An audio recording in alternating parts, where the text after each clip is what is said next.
Hello. Do you want to reduce the data charges of your mobile device or SIM card? Okay, follow this video to the end, and within 1 minute, you'll be able to reduce the data charges and costs with just a simple setting. Okay, now go with me in your settings application, your settings app.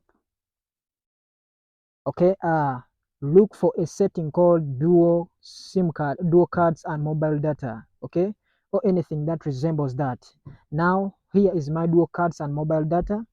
Now what we are going to do here is that we are going to disable roaming. We are going to disable roaming. In case roaming is open, you need to disable it, and then look for a setting called data roaming, and then you also disable it. In case you find it like this, you must disable it. You see that? Yeah. All right. And then all you have to do is select the SIM card, that you feel like you want to use for. You need to select your SIM card that you are gonna use for data. You can either select SIM1 or SIM2, and then you are fit to go. Okay. All right. Thank you for watching this video. See you in the next video. Bye bye.